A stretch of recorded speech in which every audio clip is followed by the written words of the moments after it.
Hare Krishna, muy buenos días. Namao Vishnupadaya Krishna Prestaya Bhutale Srimate Bhaktivedanta Swaminiti Namine Namaste Saraswate Deve Gauravani Prachaline Nribhisesa Sunyavadi Pachatya Deshatarine Shayatri Krishna Chaitanya Prabhu Nityananda Tri Abdvaita Gadavdara Rivasadi Gaura Bhaktavrinda Hare Krishna, Krishna Krishna, Hare Hare Rama, Rama Rama, Hare Hare. Hare Krishna, reiterados, vamos a continuar con las lecturas y propuestas de reflexiones de textos del siempre purificador Srimad Bhagavatam. Estábamos comenzando un capítulo también fascinante, que es el capítulo que comienza con el regreso de uno de los patriarcas de los pandas, por decirlo así, o sea, de uno de los tíos de Arjuna, que había pasado mucho tiempo ya fuera de Hastinapur debido a conflictos que ayer comentábamos, y este tío, conocido como Vidura, un gran devoto del Señor, dice que en su peregrinar se encontró con el sabio Maitreya, le hizo preguntas pertinentes sobre el ser, la iluminación, cuestiones así, y una vez que obtuvo el conocimiento relacionado a esto hasta donde él deseó, dice, lo obtuvo hasta donde él deseó, entonces ya él regresó a su ciudad de Hastinapur, regresó de nuevo al lugar de residencia de los pandas, porque ahí todavía estaba su hermano ciego Dhritarashtra, que ahora estaba solo, rechazado en el sentido de que ya no era el rey, ya no era nada, ya no tenía hijos, ya era la soledad y el cargo de conciencia de todos los acontecimientos o decisiones un poco erradas que quizás había tomado en su vida.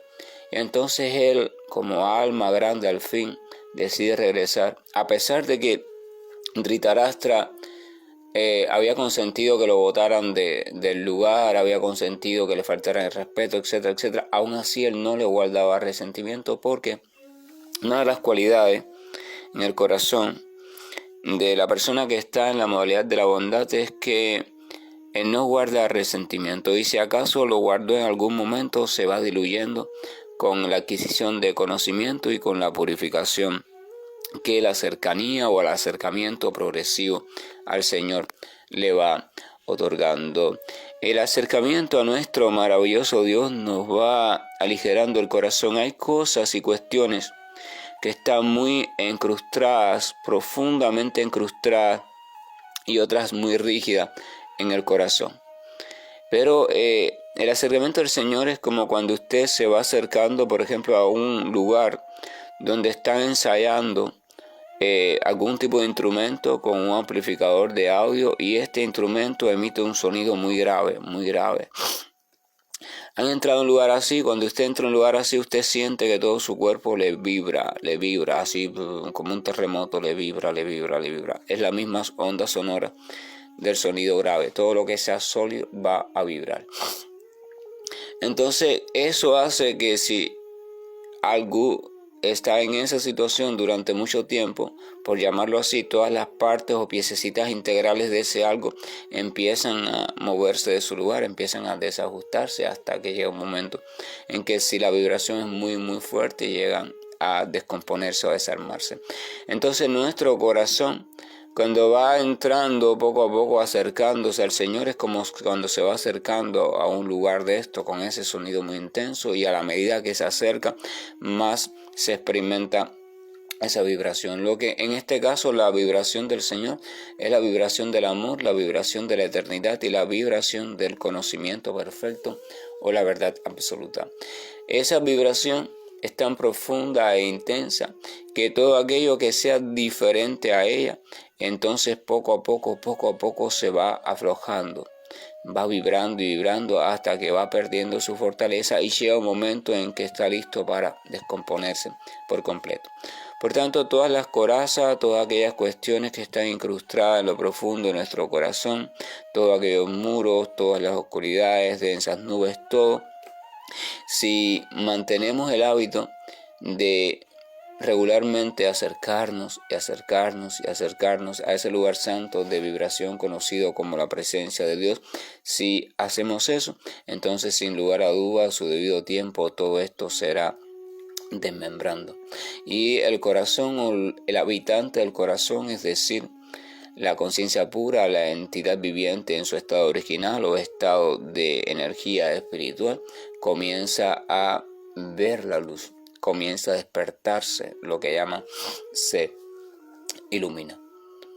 Y entonces lleno de amor, devoto puro del Señor, lleno de compasión y ahora completado su conocimiento después de haber hablado con Vidura, siente su deber.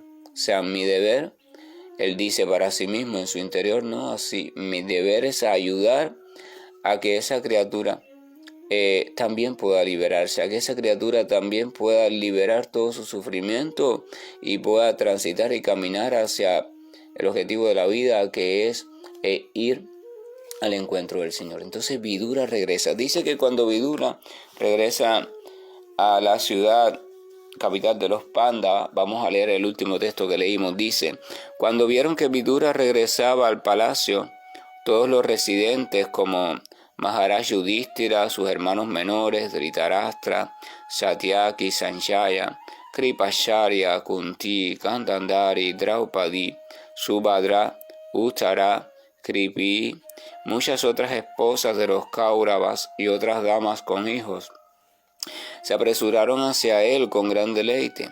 Parecía que hubieran vuelto en sí después de estar inconscientes por mucho tiempo, y comentábamos también de eso, cómo es la alegría cuando uno se reencuentra con una persona amorosa que le daba gran agrado, gran frescura y que siempre irradiaba gran dulzura y suavidad en sus tratos. Es siempre tan placentero, ¿verdad?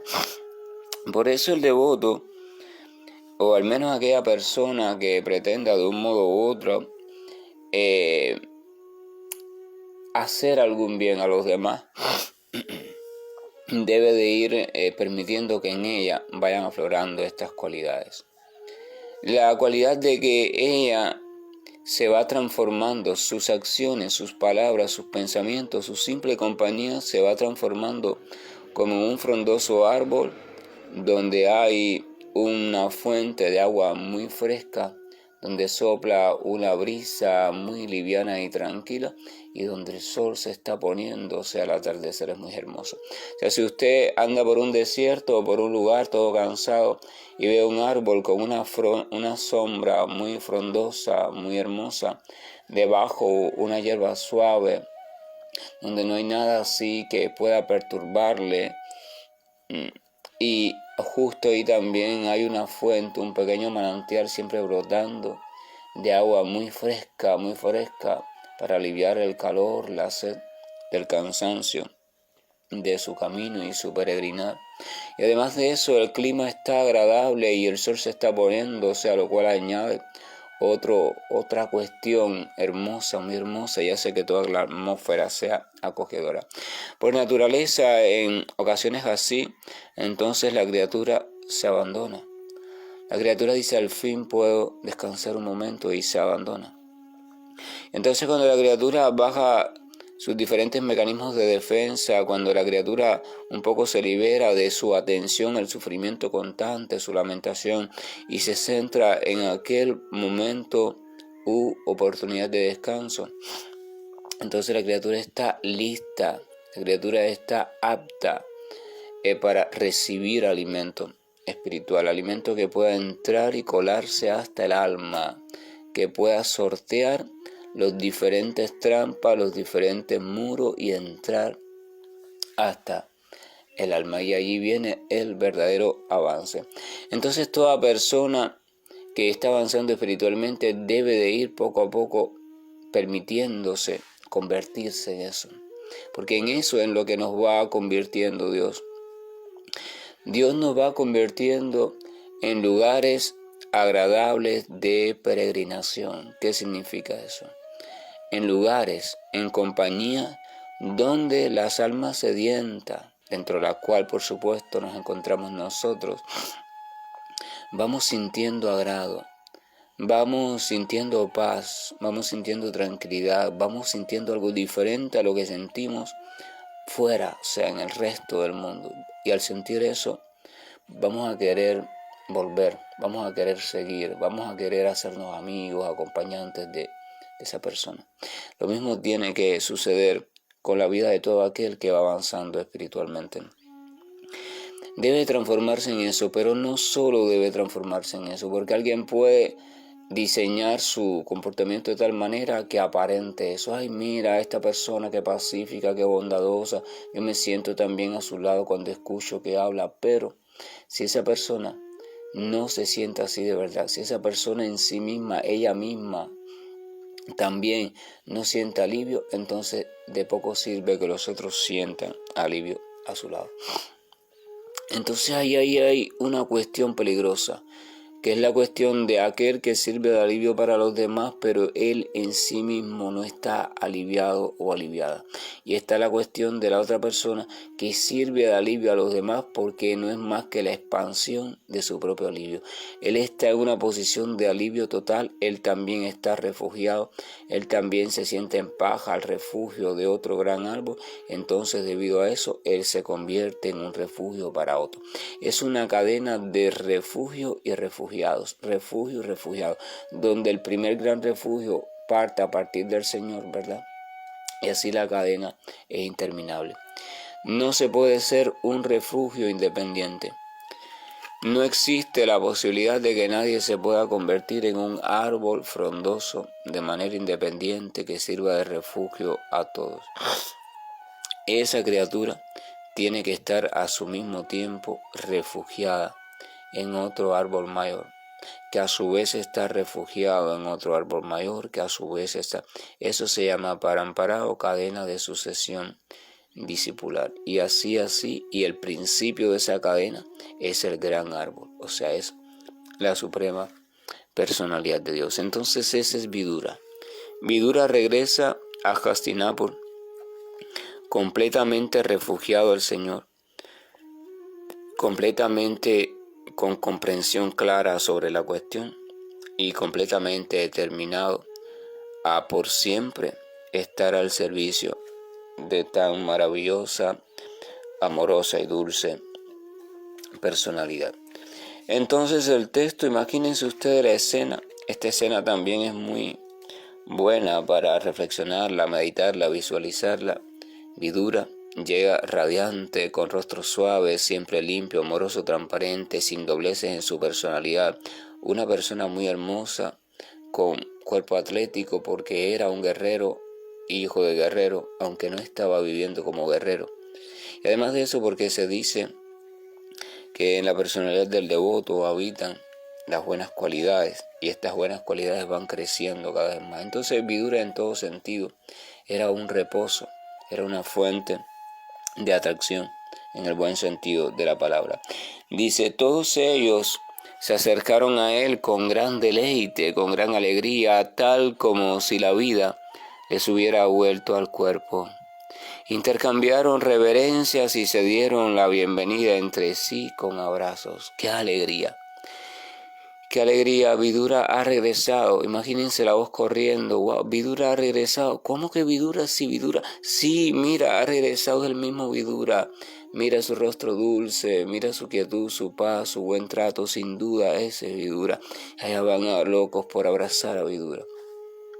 Así como en Dwaraka los ciudadanos estaban locos por saludar al Señor muy alegres, asimismo se vuelven las personas sinceras cuando se reencuentran con un devoto puro del Señor, porque ese devoto irradia la maravillosa presencia del Señor hasta donde, por supuesto, su limitada potencia se lo permite, la irradia. Por tanto, es atractivo. Ahí están todos felices.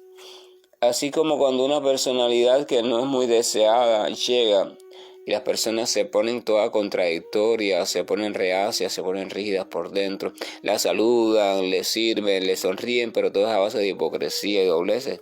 Así mismo sucede con lo contrario, cuando alguien de la talla de Vidura llega o reaparece en nuestra vida, wow, aunque haya la lamentación que haya, esta lamentación se olvida se olvida y uno dice, a veces, ¿verdad? Nos sentimos mal y llega una persona muy querida, una persona de palabras dulces, de trato bueno, una persona muy estimada y nos da alegría.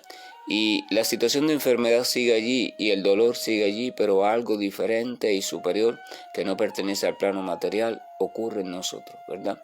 Que ocurre la experimentación del goce del amor.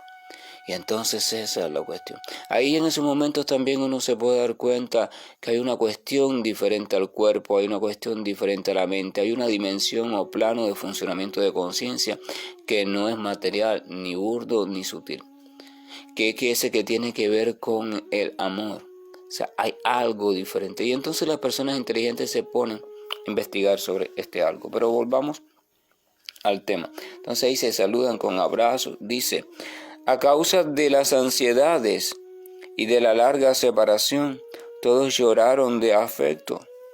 El rey Yudhishthira hizo entonces arreglos para ofrecerle un asiento y una adecuada recepción. Eso también lo hemos visto y muchos quizás lo han experimentado. Reencuentro familiar, reencuentro de amigos, a veces la emoción es tan fuerte que lloran, no por tristeza, no por dolor, sino que lloran por la alegría del reencuentro con aquel ser o aquellos seres amados o que tanto bien le hacen a nuestra vida, a nuestra alma y a nuestro corazón. Entonces dice que el rey Yudhishthira hizo ciertos arreglos, o sea, organizó las cosas para ofrecerle un buen asiento y una adecuada recepción. O sea, la cortesía siempre formaba parte de la cultura védica, así como forma parte de cualquier cultura respetable, cualquier cultura medianamente humana, tiene a la cortesía como base del protocolo. La literatura védica incluso explica, ¿no?, que cuando un visitante llega, se le debe de atender de la mejor manera posible. Dice que incluso el más pobre tiene un lugar para ofrecerle al visitante para que se siente, ya sea si no hay sobre el suelo, en un pedazo de tela, en una estera, en algo. O sea que eso es diferente, que el visitante vea que se le está teniendo una cierta concesión. Y así como también tiene un poco de agua, aunque sea para brindarle para que aminore su sed.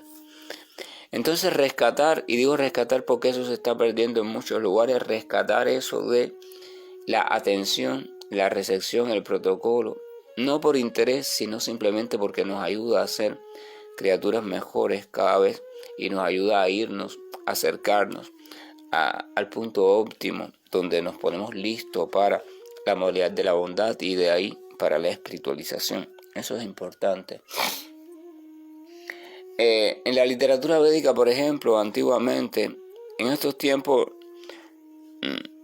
aparte que los tiempos no son los mismos, no se debe hacer mucho porque tampoco las personas son las mismas. Hay que ser más cuidadosos en ese sentido. Pero antiguamente, por ejemplo, los dueños de familia, dueños de casa, a la hora del almuerzo, salían a la calle, salían y se fijaban a ver si venía algún peregrino, alguna persona andaba por la calle a esa hora bajo el sol y lo invitaban cordialmente a que por favor entrara a su casa y almorzara con ellos.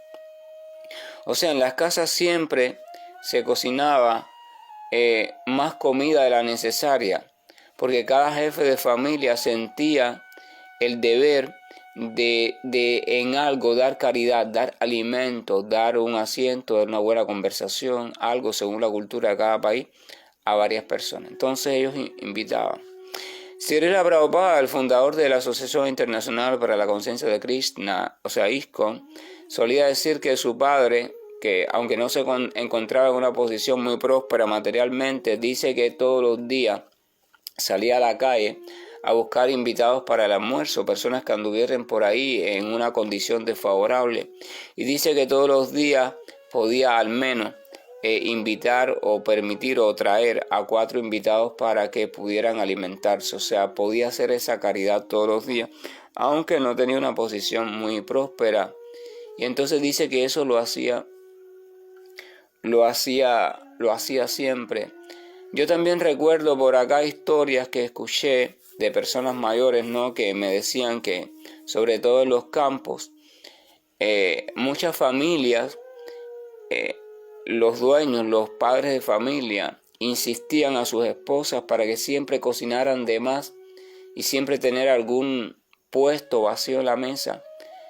E incluso si alguien pasaba por el camino le voceaban y, o sea, le hablaban alto, oye, fulano, ven, y iban y lo buscaban, ven para que almuerce, usted no se puede ir a almorzar, ¿cómo usted va a andar? Bueno,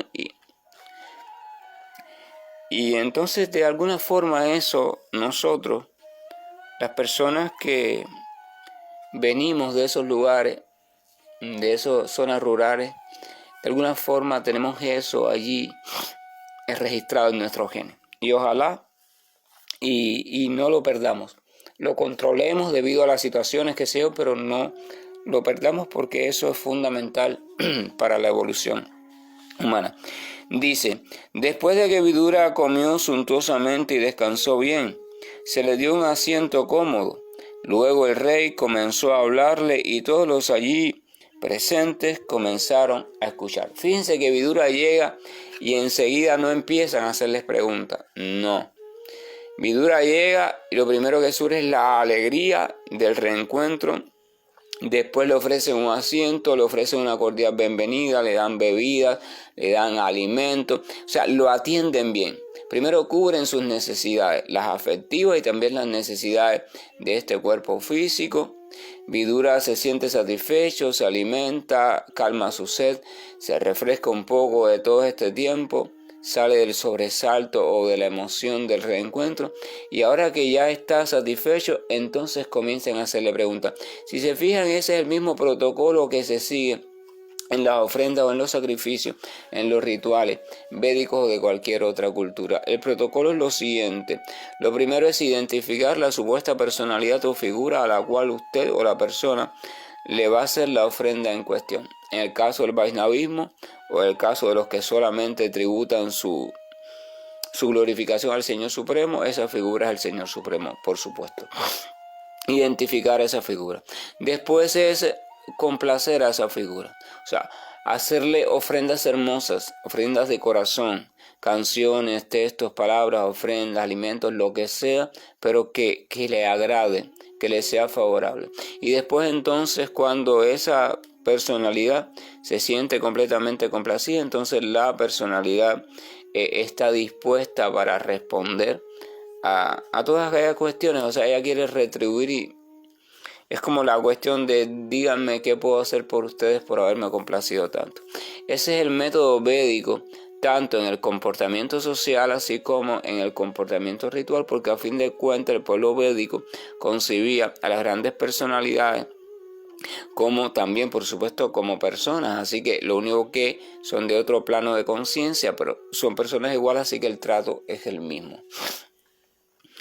El devoto hace una concesión ahí. El devoto, en su madurez, trata de agradar constantemente al Señor, pero no para pedirle luego nada después, ni para hacerle preguntas, ni para nada. Es simplemente porque no puede vivir sin agradar a su Señor y porque su bienestar está en ver, en percibir, en experimentar el bienestar del Señor. Ese es su bienestar, ese es su gozo.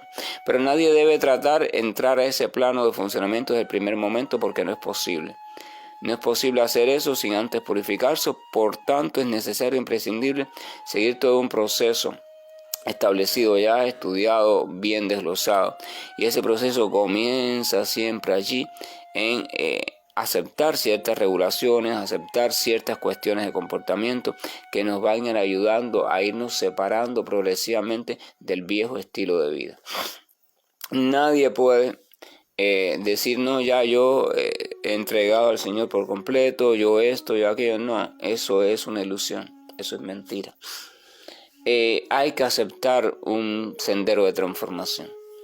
Y entonces después, en la medida que va ocurriendo la purificación, va despertando el apego, el apego ya es el apego hacia las cuestiones de Dios, va despertando un gusto profundo, va despertando los síntomas estáticos, va despertando en sentimiento y así hasta que llega prema o amor puro por Dios. Entonces ahí está Vidura, ya está satisfecho y como está satisfecho está feliz. Se está reencontrando con personas muy apreciadas para él. Estas personas lo han tratado de forma muy afectuosa, lo cual le da gran alegría y entonces él está en la disposición de complacerlos. ¿Qué puedo hacer por ustedes? Díganme, por favor. Y ahora le van a hacer preguntas importantes. Y esas preguntas vamos a comenzar a verlas mañana, si así el Señor lo permite. Que la gracia y el amor de nuestro siempre amoroso Dios y nuestro siempre presente Dios, aunque a veces y muchas veces en la vida tengamos la sensación de que Dios no está presente, Dios siempre está presente. Por eso digo nuestro siempre presente Señor. Si uno se afianza a esa comprensión y se independiza de lo que la mente alocada le está diciendo, mira, en este momento estás sufriendo, estás a punto de morir, o te pasó un accidente, Dios no está aquí. No, uno no le hace caso a la mente. Y uno tiene que ser fuerte y volver a poner la mente en su camino y decirle, no, sí está aquí, lo que simplemente por un motivo u otro estoy pasando por esta situación. A fin de cuentas, más tarde o más temprano, este cuerpo tiene que dejar de estar, así que estoy pasando por esta situación, pero mi Dios es completamente espiritual, yo internamente soy también espiritual, entonces, por tanto, nuestra relación y su presencia no tiene que ver nada con el tipo de situación por la cual yo esté pasando. Él está aquí y estoy presente, siempre está aquí en mi corazón. Entonces lo único que debo hacer es permanecer con esa convicción y mi mirada fija a sus pies y orándole para que me dé la fortaleza necesaria y para que me dé las experiencias, las vivencias necesarias para yo afianzarme cada vez más a Él. Que la gracia y el amor de nuestro Señor nos acompañe, tengamos todos un buen día y estoy finalizando la llamada. Bhagavate Vasudevaya. Om Namo Bhagavate Vasudevaya. Om Namo Bhagavate Vasudevaya. Om Namo Bhagavate Vasudevaya. Om Namo Bhagavate Vasudevaya. Om Namo Bhagavate Vasudevaya. Om Namo Bhagavate Vasudevaya.